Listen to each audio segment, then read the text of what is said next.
ಎಲ್ಲಾ ಕನ್ನಡದ ಮನಸ್ಸುಗಳಿಗೆ ನಮಸ್ಕಾರ. ನೀವ್ ನೋಡ್ತಿದ್ದೀರಾ ಬಿಗ್ ಬಾಸ್ ಕತೆ ಬಿಬಿ ನ್ಯೂಸ್ ಜೊತೆ. 3ನೇ ಎಪಿಸೋಡ್ಗೆ ನಿಮ್ಗೆಲ್ಲ ಸ್ವಾಗತ. ನಾನು ತೃಪ್ತಿ ಬಸವರಾಜ್. ಬಿಗ್ ಬಾಸ್ ಕತೆ ಬೇಬಿ ನ್ಯೂಸ್ ಜೊತೆ ನಾನಿದ್ದೀನಿ ಅಕ್ಷತಾ ಕುಲಕರ್ಣಿ. ಎಲ್ಲರಿಗೂ ಹೇಳೋದೇನಂದ್ರೆ ಬಿಗ್ ಬಾಸ್ ಎಲ್ಲರೂ ಕೂಡ ನೋಡ್ತಾ ಇದ್ದೀರಾ, ತುಂಬಾ ಎಂಜಾಯ್ ಮಾಡ್ತಿದ್ದೀರಾ ಅಂತ ಅನ್ಕೊಂಡಿದೀವಿ. ಸೊ ಇವತ್ತಿನ ಕಾರ್ಯಕ್ರಮ ಸ್ಟಾರ್ಟ್ ಮಾಡ್ಕೊಂಡ್ಬಿಡೋಣ. ಸೊ ಲಾಸ್ಟ್ ವೀಕ್ ನಮ್ಮ ಸುದೀಪ್ ಸರ್ ಕೊಟ್ಟಿರೋ ಪಂಚ್ಗೆ ಎಲ್ಲರೂ ಶಾಕ್ ಅಲ್ಲಿದ್ದಾರೆ. ಎರಡೆರಡು ಎಲಿಮಿನೇಷನ್ ಅಂತ ಹೇಳ್ಬಿಟ್ಟು ಇಬ್ರು ಕರ್ಕೊಂಡು ಹೋಗಿ ಸೀಕ್ರೆಟ್ ರೂಮಿಗೆ ಹಾಕ್ಬಿಟ್ರು. ಸೊ ಇದ್ರ ಬಗ್ಗೆ ಮಾತಾಡೋದಾದ್ರೆ ನಮ್ಮ ಅಕ್ಷತಾ ಅವ್ರ ಜೊತೆ ಕೇಳೋಣ. ನಿಮ್ಮ ಅನಿಸಿಕೆ ಏನು ಸೀಕ್ರೆಟ್ ರೂಮ್ ಮತ್ತೆ ಬಿಗ್ ಬಾಸ್ ಕಾನ್ಸೆಪ್ಟ್ ಬಗ್ಗೆ? ನಿನ್ನೆ 2 ದಿನದಿಂದ ಅವರು ಸೀಕ್ರೆಟ್ ರೂಮ್ ಅಲ್ಲಿ ಇದ್ದಾರೆ, ರಕ್ಷಿತಾ ಮತ್ತೆ ಧ್ರುವಂತ್. ಒಂಥರ ಅದು ಕಾಂಬಿನೇಷನ್ ಏನಂದ್ರೆ ಟಾಮ್ ಅಂಡ್ ಜೆರ್ರಿ ತರ ಇರುವಂತಹ ಕಾಂಬಿನೇಷನ್. ಎಲ್ರೂ ಬಿಗ್ ಬಾಸ್ ನೋಡ್ಬೇಕು ಅಂತ ಹೇಳಿ ಕೂತಿರ್ತಾರೆ. ಈವನ್ ಏನಂದ್ರೆ ಎಲ್ರು ಅಲ್ಲಿ ಟೆಕ್ನಿಷಿಯನ್ಸ್ ಫೋಕಸ್ ಮಾಡೋದು ಬಿಗ್ ಬಾಸ್ ಅಲ್ಲಿರೋ ಕಂಟೆಸ್ಟೆಂಟ್ ಏನ್ ಮಾಡ್ತಿದ್ದಾರೆ ಅಲ್ಲಿ ಇಲ್ಲಿ ಎಲ್ಲಾ ಕಡೆ ಫೋಕಸ್ ಮಾಡೋದು. ಒಂದು ಅವರು ಆಕ್ಚುಲಿ ಒಂದು ಎಪಿಸೋಡ್ ಕೊಡ್ಬೇಕಂದ್ರೆ ಅದೇ ಮಾಡ್ಬೇಕು. ಬಟ್ ನಿನ್ನೆ ಫೋಕಸ್ ಮಾಡಿದ್ದು ಸೀಕ್ರೆಟ್ ರೂಮ್ಗೆ. ಬಿಕಾಸ್ ಸೀಕ್ರೆಟ್ ರೂಮೇ ಅಷ್ಟೊಂದು ಎಂಟರ್ಟೈನಿಂಗ್ ಆಗಿತ್ತು. ಯಾರ್ಗುರು ಎಲ್ಲಾರು ಬೇಕೇ ಆಗಿಲ್ಲ ಅನ್ನೋ ತರದಲ್ಲಿ ಬಿಗ್ ಬಾಸ್ ಮನೇನೆ ಡಮ್ಮಿ ಅಂತ ತೋರ್ಸ್ಬಿಟ್ರು ನಮ್ ರಕ್ಷಿತಾ ಅವರು. ರಕ್ಷಿತಾ ಮತ್ತೆ ಧ್ರುವಂತ್ ತುಂಬಾ ಚೆನ್ನಾಗಿ, ಅಂದ್ರೆ ಅವ್ರಿಬ್ಬರ ಜಗಳದಲ್ಲಿ ಎಲ್ಲೋ ಒಂದ್ ಕಡೆ ಒಬ್ರು ಓವರ್ ಆಕ್ಟಿಂಗ್ ಅನ್ಸಿದ್ರು, ಒಬ್ರು ಓಕೆ ಓಕೆ ಅನ್ಸಿದ್ರು. ಆದ್ರೆ ಏನಾದ್ರೂ ಅನ್ಸ್ಲಿ ತುಂಬಾ ಚೆನ್ನಾಗಿ ಎಂಟರ್ಟೈನ್ಮೆಂಟ್ ಕೊಟ್ರು. ಅವ್ರು ಆಡುವಂತ ಜಗಳಗಳು ನೋಡಿದ್ರೇನೆ ಗೊತ್ತಾಗತ್ತೆ. ಇಡೀ ಫೋಕಸ್ ಒಂದ್ ಕಡೆ ಗೇಮ್ ನಡೀತಾ ಇದೆ ಬಿಗ್ ಬಾಸ್ ಅಲ್ಲಿ. ಆ ಟಾಸ್ಕ್ ಏನ್ ಕೊಟ್ಟಿದ್ರು, ಬಲೂನ್ ಟಾಸ್ಕ್ ಆಗಿರ್ಬೋದು, ಬೇರೆ ಬೇರೆ ಟಾಸ್ಕ್ ಅಲ್ಲಿ ಎಲ್ಲರೂ ಇನ್ವಾಲ್ವ್ ಆಗಿದ್ದಾರೆ. ರಾಶಿಕಾ ಅವರ ಕ್ಯಾಪ್ಟನ್ಸಿಯಲ್ಲಿ ಚೆನ್ನಾಗಿ ನಡೀತಾ ಇದೆ. ಬಟ್ ಅದಕ್ಕಿಂತ ಫೋಕಸ್ ರಕ್ಷಿತಾ ಹಾಗೆ ಧ್ರುವಂತ್ ಮೇಲೆ. ಇಬ್ರಿಗೂ ಒಂದು ಟಾಸ್ಕ್ ಅಂತ ಕೊಟ್ಟಾಗ ನಾಮಿನೇಷನ್ ಮಾಡೋದಾಗಿರ್ಬೋದು, ಅವ್ರು ಯಾರ್ಯಾರಿಗೆ ಯಾರ ಟೀಮ್ ಮೆಂಬರ್ಸ್ ಗೆ ಇವರಿಗೆ ಸೆಲೆಕ್ಟ್ ಮಾಡುವಂತ ಕೊಟ್ಟಿದ್ರು. ನಾಮಿನೇಷನ್ ಗೆ ಇವಾಗ ಹೇಗೆ ರಾಶಿಕಾ ಅವರು ಯಾರು ಗೆಲ್ಬೇಕು, ಯಾರು ನಾಮಿನೇಷನ್ ಇಂದ ಪಾರಾಗ್ಬೇಕು ಅಥವಾ ಬೇಡ ಅನ್ನೋದನ್ನ ಅವ್ರು ಡಿಸೈಡ್ ಮಾಡ್ತಿದ್ದಾರೆ. ಇದು ಓಕೆ. ಇದ್ರದ್ದು ಹಿಂಗಡೆ ಆ ಪವರ್ ನ ರಕ್ಷಿತಾ ಅವ್ರಿಗೆ ಕೊಟ್ಟಿರ್ತಾರಲ್ವಾ, ರಕ್ಷಿತಾ ಮತ್ತೆ ಧ್ರುವಂತ್ಗೆ. ರಕ್ಷಿತಾ ಅವ್ರು ಎಲ್ಲೋ ಒಂದ್ ಕಡೆ ಬೇರೆ ತರಾನೇ ಆಟಾಡ್ತಿದ್ದಾರೆ ಅಂತ ಅನ್ಸ್ತಿಲ್ವಾ? ಅವ್ರ ಅಣ್ಣಂದಿರಿಗೆ ಜಾಸ್ತಿ ಸಪೋರ್ಟ್ ಕೊಟ್ಬಿಟ್ಟು ಇವ್ರು ಗೆಲ್ಬೇಕು, ಇವ್ರು ನಾಮಿನೇಟ್ ಆಗ್ಬಾರ್ದು ಅಂತ ಅವರೇ ಒಂದು ಟೀಮ್ಗೆ ಸ್ಟ್ರೆಂತ್ ಜಾಸ್ತಿ ಕೊಟ್ಬಿಟ್ಟು ಇನ್ನೊಂದು ಟೀಮ್ ನ ವೀಕ್ ಮಾಡಿಸ್ತಾ ಇದ್ದಾರೆ ಅಂತ ಅನ್ಸ್ತಿಲ್ವಾ ನಿಮಗೆ? ನನಗಂತಲ್ಲ, ಎಲ್ಲ ನಾರ್ಮಲ್ ಆಗಿ ಎಲ್ಲಾರು ಅಬ್ಸರ್ವ್ ಮಾಡೋದು. ಈಗ ನಾವು ಈ ಸ್ಟುಡಿಯೋದಲ್ಲಿ ಆಂಕರ್ ಆಗಿ ಮಾತಾಡ್ತಿರ್ಬೋದು ಅಷ್ಟೇ, ಆದ್ರೆ we are Bigg Boss audience. ನಾವು ಸಹ ಒಂದು ಆಡಿಯನ್ಸ್ ಆಗಿನೇ ನೋಡಿರ್ತೀವಿ. ಅಫ್ಕೋರ್ಸ್ ಅವ್ರಿಬ್ಬರ ಲೆಕ್ಕಾಚಾರ ಏನು, ನಾಮಿನೇಷನ್ ಅಲ್ಲಿ ಯಾರ ಹೆಸರು ತಗೋಬೇಕು ಏನು, ಅದೆಲ್ಲ ರಕ್ಷಿತಾ ಕಂಪ್ಲೀಟ್ ಅನಲೈಸ್ ಅವಳು ಅಂತ ಹೇಳ್ಬೋದು. 26 ಏಜೋ 25 ಏಜೋ ಅವಳೇ ಹೇಳ್ಕೊಂಡಂಗೆ. ಆದ್ರೆ ಆ ಏಜ್ ಅಲ್ಲಿ ಆ ಮೆಚುರಿಟಿ ಪ್ಲಸ್ ಆ ಅನಾಲಿಸಿಸ್ ಇದೆಯಲ್ಲ, ಅದು ಧ್ರುವಂತ್ ಅವರು ಎಲ್ಲೋ ಒಂದ್ ಕಡೆ ಹೇಳೋದ್ರಲ್ಲಿ, ಧ್ರುವಂತ್ ಅವ್ರು ನಿನ್ನೆ ಪಾಯಿಂಟ್ ಆಫ್ ವ್ಯೂ ಅಲ್ಲಿ, ಅವ್ರ ಪಾಯಿಂಟ್ ಆಫ್ ವ್ಯೂ ಅಲ್ಲೂ ಅವ್ರು ತುಂಬಾ ಚೆನ್ನಾಗಿ ಕೆಲವೊಂದು ರೀಸನ್ಸ್ ಕೊಟ್ಟು ಟಾಸ್ಕ್ ಕೊಡ್ತಾ ಇದ್ರು. ಬಟ್ ಇವ್ರು ಕಂಪ್ಲೀಟ್ಲಿ ಸ್ಟ್ರಾಟರ್ಜಿ ಮಾಡಕ್ಕೆ ಬಂದಿದ್ದು, ನಾವು ಸ್ಟ್ರಾಟರ್ಜಿ ಮಾಡೋಣ ಅಂತ ಹೇಳ್ತಾರೆ. ಯಾಕಂದ್ರೆ ನಾಮಿನೇಷನ್ ಮಾಡೋದೆಲ್ಲಾನು ಬಿಗ್ ಬಾಸ್ ಅವ್ರು ಮಾಡೇ ಮಾಡ್ತಾರೆ, ಸ್ಟ್ರಾಟರ್ಜಿ ಎಲ್ಲ ನಾವು ಮಾಡೋಣ. ಬಿಕಾಸ್ ಇದ್ರಲ್ಲಿ ಯಾವುದೇ ರೀತಿಯ ಜಸ್ಟಿಸ್ ತೋರ್ಸೋ ಅವಶ್ಯಕತೆ ಇಲ್ಲ. ಜಸ್ಟಿಸ್ ತೋರ್ಸೋದೇ ಇದ್ರೆ ಬಿಗ್ ಬಾಸ್ ಅವರೇ ಎಲ್ಲಾರು ಸೆಲೆಕ್ಟ್ ಮಾಡಿ ಟಾಸ್ಕ್ ಯಾವ ಟಾಸ್ಕ್ ಯಾರು ಬೇಕು ಅಂತ ಹೇಳಿ ಹಾಕಿರ್ತಿದ್ರು. ಅದೇ ಹಂಗಾಗಿ ನಾವು ಜಸ್ಟಿಸ್ ಏನ್ ತೋರ್ಸೋ ಅವಶ್ಯಕತೆ ಇಲ್ಲ, ನಾವು ಸ್ಟ್ರಾಟಜಿ ಮಾಡೋಣ. ನಮಗ್ ಹೊರಗಡೆ ಹಾಕಿದ್ದಾರೆ, ನಾವು ಚೆನ್ನಾಗಿ ಯಾರ್ಯಾರಿಗೆ ಏನೇನ್ ಬೇಕು ಅವರು ರಕ್ಷಿತಾ ಅವರು.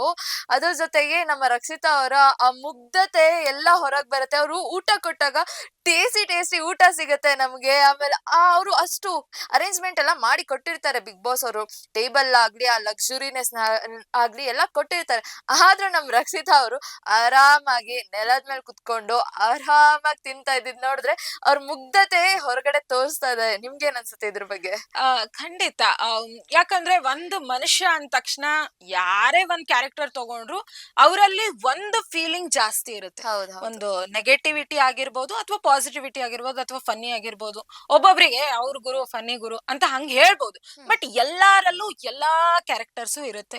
ಅವಳಿಗೆ ಎಷ್ಟೇ ಸ್ಟ್ರಾಟರ್ಜಿ, ಅವಳಿಗೆ ಎಷ್ಟೇ ಫುಟೇಜ್, ಅವಳಿಗೆ ಎಷ್ಟೇ ಮೈಂಡ್ ಗೇಮ್ ಅಂದ್ರೂನು ಅವಳಲ್ಲಿರೋ ಇನ್ನೋಸೆನ್ಸ್ ಇಡೀ ಜನತೆಗೆ ಇಷ್ಟ ಆಗ್ತಾ ಇದೆ. ಆಗ್ತಾ ಇದೆ. ಬಿಕಾಸ್ ಅಲ್ಲಿ ಇಬ್ರಿಗೂ ಕುತ್ಕೊಂಡ್ ಕೊಟ್ರು, ಅವ್ರ ಕಾಲ್ ಚಾಚ್ಕೊಂಡ್ ಕೂಡೋದಾಗಿರ್ಬೋದು, ಅವ್ಳು ಉಟ್ಕೊಳ್ಳೋ ಡ್ರೆಸ್ ಆಗಿರ್ಬೋದು, ಅವಳ ಮೇಕಪ್ ಮಾಡ್ಕೊಳಲ್ಲ ಆ ತರ. ಆರಾಮಾಗಿ ಯಾವಾಗಾದ್ರೂ ಒಂದ್ಸತಿ ಮೇಕಪ್ ಮಾಡ್ಕೊಂಡಿದ್ ನಾವ್ ನೋಡಿರ್ಬೋದು. ತುಂಬಾ ಸಿಂಪ್ಲಿಸಿಟಿಗೋಸ್ಕರ ನಾವು ರಕ್ಷಿತನನ್ನ ನೋಡ್ತಾರೆ. ಇದೇ ಮಾತನ್ನ ಧ್ರುವಂತ್ ಅವ್ರು ಕೂಡ ಹೇಳ್ತಾರೆ.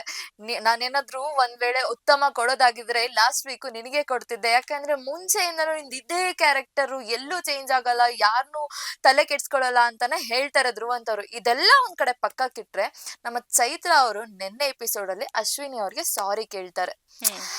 ಯಾರು ಇಲ್ದಾಗ ಕೇಳ್ತಾರೆ ಅನ್ನೋದು ಕೂಡ ಅವ್ರ ಮೇಲೆ ಅಪವಾದ ಬರುತ್ತೆ. ಇದ್ರ ಬಗ್ಗೆ ನಿಮ್ಮ ಅನಿಸಿಕೆ ಏನು? ಯಾರು ಇಲ್ದಾಗ ಅನ್ನೋದಕ್ಕೆ ಅವರೇ ಕ್ಲಾರಿಟಿ ಕೊಟ್ಟಿದ್ದಾರೆ ಚೈತ್ರ ಅವರು. ಅದು ಅಪವಾದ ಹಾಕಿದ್ದು ಕೂಡ ಗಿಲ್ಲಿನೇ. ಯಾಕಂದ್ರೆ ಗಿಲ್ಲಿ ಕಾಲ್ ಎಳಿಲಿಲ್ಲ ಅಂದ್ರೆ ಗಿಲ್ಲಿನೇ ಅಲ್ಲ. ಗಿಲ್ಲಿ ನಟ ಅವ್ರದೇ ಒಂದು ಬ್ರ್ಯಾಂಡ್ ಇದೆ, ಕಾಲ್ ಎಳಿಯೋದು. ಸೊ ಕಾಲ್ ಎಳಿಯೋದ್ರಿಂದಾನು ಕಾಮಿಡಿ ಮಾಡೋದು, ಒಬ್ರಿಗೆ ಕೆಳಗ್ ಹಾಕೋದು ಅಂತ ಅವ್ರು ಹೇಳ್ತಾ ಇರ್ತಾರೆ ಜನ. ಅಂದ್ರೆ ಅಲ್ಲಿ ಕಂಟೆಸ್ಟೆಂಟ್ ಬೇರೆಯವರೆಲ್ಲ ಹೇಳೋದೇನಂದ್ರೆ ಒಬ್ರಿಗೆ ಕೆಳಗ್ ಹಾಕಿ ಕಾಮಿಡಿ ಮಾಡ್ತಾರಂತೆ. ಬಟ್ ಅದು ಎಲ್ಲಾರು ಫನ್ನಿ ಆಗಿ ತಗೊಳಲ್ಲ. ಅವ್ರಿಗೂ ಎಷ್ಟೋ ಕೆಳಗ್ ಹಾಕಿ ಮಾತಾಡಿದ್ದಾರೆ, ಗಿಲ್ಲಿ ಅವರಿಗೂ ಕೂಡ ಅವ್ರು ಫನ್ನಿ ಆಗಿ ತಗೊಂಡಿದ್ದಾರೆ. ಅವರೇ ಹೇಳ್ದಂಗೆ ನಾನು ಎಲ್ಲಾನು ಸ್ಪೋರ್ಟಿವ್ ಆಗಿ ತಗೋತೀನಿ ಅಂತ ಗಿಲ್ಲಿ ಅವ್ರು ಹೇಳ್ತಾರೆ. ಚೈತ್ರ ಅವರು ಅಲ್ಲಿ ಹೋಗಿ ಯಾರು ಇಲ್ಲದೆ ಟೈಮಲ್ಲಿ ಸಾರಿ ಕೇಳಿದ್ರು ಅನ್ನೋದೇನ್ ಮಾತಿದೆಯಲ್ಲ, ಅವರೇ ಕ್ಲಾರಿಟಿ ಕೊಡ್ತಾರೆ. ಹೌದು, ನನ್ ಕಡೆಯಿಂದ ತಪ್ಪಾಗಿದೆ, ನಾನ್ ಮಾಡಿದ್ದು ಎಲ್ಲೋ ಒಂದ್ ಕಡೆ ಉಗುಳೋದಾಗಿರ್ಬೋದು ಅಥವಾ ಅವರಿಗೆ ಪರ್ಚೋದು ಅದೇನ್ ಹೇಳಿದ್ರು ಅದೆಲ್ಲಾನು ನಾನ್ ಮಾಡಿದ್ ತಪ್ಪು ಅಂತ ಅನ್ಸಿ ಸಾರಿ ಕೇಳಿದಾಗ ಅಶ್ವಿನಿ ಗೌಡ ಅವರ ರಿಯಾಕ್ಷನ್ ತುಂಬಾನೇ ಮುಖ್ಯ ಆಗಿತ್ತು. ಮೊದ್ಲಿನ ಅಶ್ವಿನಿ ಗೌಡ ಆಗಿದ್ರೆ ಇದು ನೀನ್ ಮಾಡಿದ್ಯಾ ಅನ್ಕೊಂಡ್ ಬಂದ್ಬಿಡ್ತಿದ್ರು.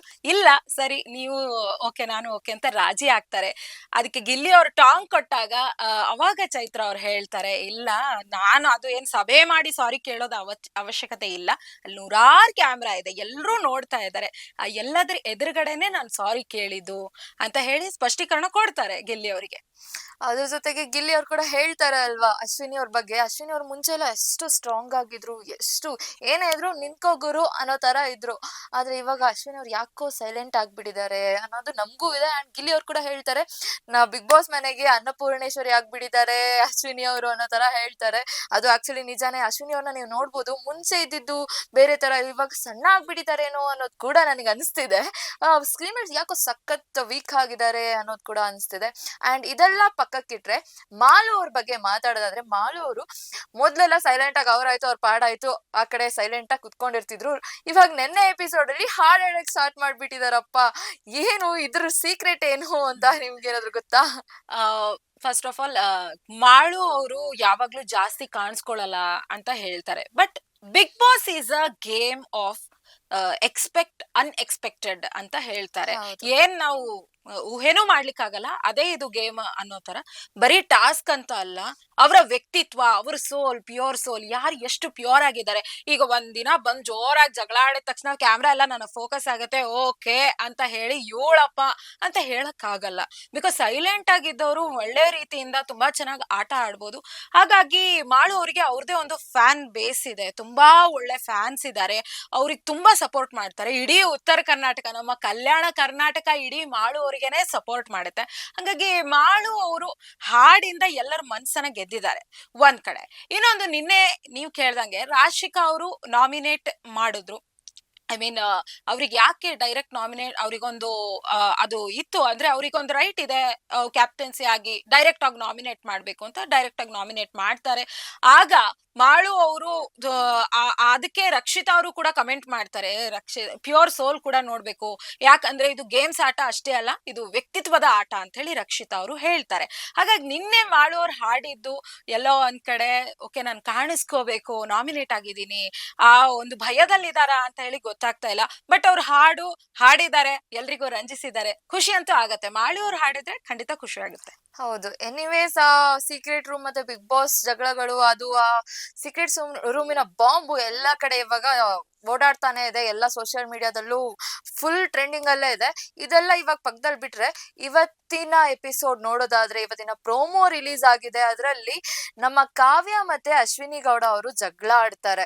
ಅದು ಆ ಆಟದ ಬರದಲ್ಲಿ ಅದನ್ನ ಪರ್ಸನಲ್ ಆಗಿ ತಗೊಂಡು ಜಗಳ ಆಡ್ತಾರೆ. ಇವತ್ತಿನ ಎಪಿಸೋಡ್ ಅಲ್ಲಿ ಏನ್ ನಡಿಬಹುದು ಅಂತ ಕುತೂಹಲ ಮೂಡಿಸ್ತಾ ಇದೆ. ಸೊ ನಿಮ್ಮ ಅನಿಸಿಕೆ ಏನಾದ್ರು ಇದೆಯಾ ಇದ್ರ ಬಗ್ಗೆ? ಎಲ್ಲೋ ಒಂದ್ ಕಡೆ ಕಾವ್ಯ ಮತ್ತೆ ಅಶ್ವಿನಿ ಗೌಡ ಅವರ ಜಗಳಕ್ಕೆ ಇಂಡೈರೆಕ್ಟ್ಲಿ ಕಾರಣನೇ ನಾನೇ ರಕ್ಷಿತಾ ಅಂತ ಹೇಳ್ಬೋದು. One and only R for Rakshita. ಇಡೀ ಬಿಕಾಸ್ ಎಪಿಸೋಡೆ ರಕ್ಷಿತಾ ಅವರೇ ಕುತ್ಕೊಂಡು ಸ್ಕ್ರಿಪ್ಟ್ ಮಾಡಿ ಕೊಟ್ಟಂಗೆ ಇದೆ. ಪ್ರತಿಯೊಂದು ಪೋಣ್ಸಿ ಪೋಣ್ಸಿ ಪೋಣ್ಸಿ ತಗೋ ತಗೋ ತಗೋ ನೀನು ತಗೋ ಎಲ್ರಿಗೂ ಕೂರ್ಸ್ಕೊಂಡು ಆಟರ್ಸೋ ತರ ಇದೆ. ಆ ಟಾಸ್ಕ್ ಅಲ್ಲಿ ಯಾರ್ಯಾರಿಗೆ ಹಾಕ್ಬೇಕು, ಯಾವ ಟೀಮ್ ಅಲ್ಲಿ ಯಾರಿಗ್ ಹಾಕ್ಬೇಕು ಅನ್ನೋ ಪ್ಲಾನ್ ಮಾಡಿದ್ದು ರಕ್ಷಿತಾ. ಸೊ ರಕ್ಷಿತಾ ಅಷ್ಟು ಚೆನ್ನಾಗಿ ಮಾಡಿದ್ದು ಕೂಡ ಇದಕ್ಕೆ ಎಫೆಕ್ಟ್ ಆಗುತ್ತೆ ಅಂತ ಹೇಳ್ಬೋದು.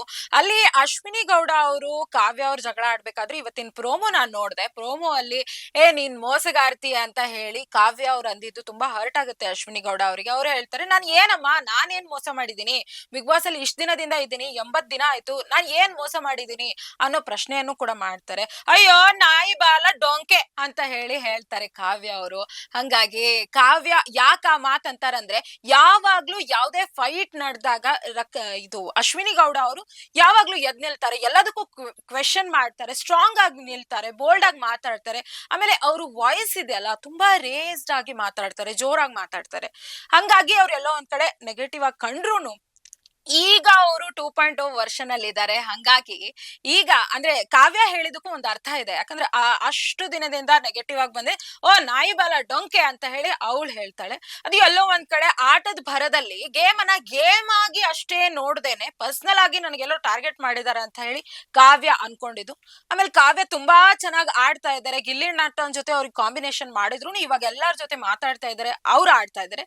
ಆಮೇಲೆ ಅಶ್ವಿನಿ ಗೌಡ ಅವರು ಅವ್ರ ಭರದಲ್ಲಿ ಅವ್ರು ಆಡ್ತಾ ಇದ್ದಾರೆ. ಎಲ್ಲೂ ಕೂಡ ನಾವು ಇವ್ರು ಸರಿ ಇವ್ರು ರಾಂಗ್ ಅಂತ ಹೇಳಕ್ ಆಗಲ್ಲ.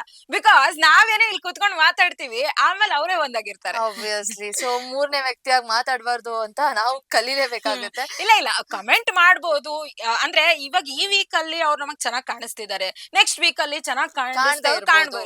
ಈಗ ಮಧ್ಯದಲ್ಲಿ ಎಲ್ಲ ಒಂದ್ ಕಡೆ ರಕ್ಷಿತಾನು ಇಷ್ಟ ಆಗ್ತಾ ಇರ್ಲಿಲ್ಲ ಕೆಲವೊಂದಷ್ಟು ಜನಕ್ಕೆ, ಗಿಲ್ಲಿ ಮೇಲೆ ಕೋಪ ಬಂದಿತ್ತು. ಆದ್ರೆ ಇವಾಗ ಎಲ್ರು ಬೇರೆ ಬೇರೆ ಅಂದ್ರೆ ವೀಕ್ಲಿ ಒಂದೊಂದು ಅಭಿಪ್ರಾಯ ಇರುತ್ತೆ. ಇವತ್ತು ಇವ್ರು ಚೆನ್ನಾಗ್ ಅನ್ಸ್ತಾರೆ, ನಾಳೆ ಇವ್ರು ಚೆನ್ನಾಗ್ ಅನ್ಸಲ್ಲ ಇರ್ಬೋದು. ಹೌದು. ಸೊ ಇಷ್ಟೋ ತನಕ ಮಾತಾಡಿದ್ಕೆ thank you so much Akshata ಅವರೇ ಅಂತ ಹೇಳ್ತಾ, ಇದಾಗಿತ್ತು ಇವತ್ತಿನ ಸ್ಪೆಷಲ್ ಎಪಿಸೋಡ್. ನೀವು ನೋಡ್ತಾ ಇದ್ದೀರಾ BB ನ್ಯೂಸ್ ಜೊತೆಗೆ ಬಿಗ್ ಬಾಸ್ ಕತೆ. ಹಾಗೆ ಮುಂದಿನ ಎಪಿಸೋಡ್ಗಾಗಿ ಕಾಯ್ತಾನೆ ಇರಿ ಅಂತ ಹೇಳ್ತಾ, ನಾಳೆ 4 ಗಂಟೆಗೆ ಮತ್ತೆ ಸಿಗ್ತೀವಿ ಅಂತ ಹೇಳ್ತಾ, ನೀವು ನೋಡ್ತಾ ಇದ್ದೀರಾ BB ನ್ಯೂಸ್ ಕನ್ನಡ.